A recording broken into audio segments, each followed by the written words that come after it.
रूस और यूक्रेन के बीच जारी युद्ध अब बेहद खतरनाक मोड़ पर पहुंच गया है। 6 जून 2025 को रूस ने कवी समेत यूक्रेन के कई इलाकों पर मिसाइलों और ड्रोन से भारी हमला किया। यह हमला केवल सैन्य प्रतिक्रियाएं नहीं, बल्कि रूस के लिए अस्तित्व की लड़ाई बन चुका है। सिर्फ 3 घंटे में रूस ने यूक्रेन पर 407 ड्रोन और 45 मिसाइलें दाग दी, जिसमें कि 3 लोगों की जान चली गई और दर्जनों घायल हो गए।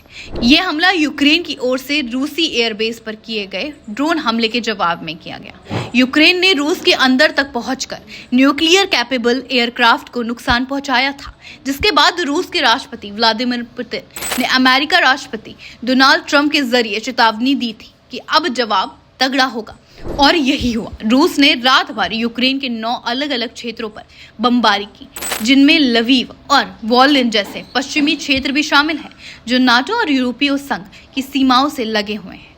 हमले के बाद रूस की प्रतिक्रिया।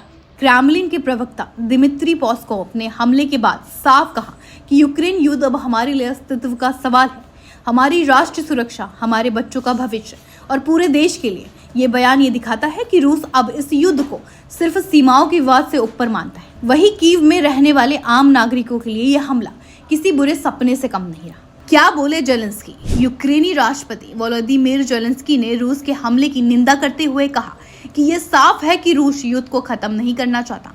उन्होंने पश्चिमी देशों से अपील की कि रूस पर दबाव बढ़ाया जाए और उसकी सैन्य क्षमताओं को सीमित किया जाए।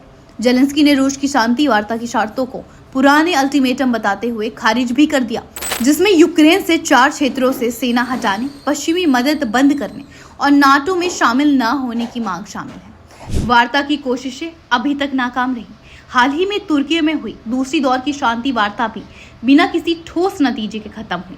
रूस की आक्रामक कार्रवाई अब बताती है कि कूटनीतिक रास्ते से शांति की उम्मीद फिलहाल धुंधली दिख रही है, जबकि अमेरिका और तुर्की जैसे देश मध्यस्थता करने की कोशिश भी कर रहे हैं। रूस की अस्तित्व वाली सोच बातचीत की राह को और कठिन बना रही है।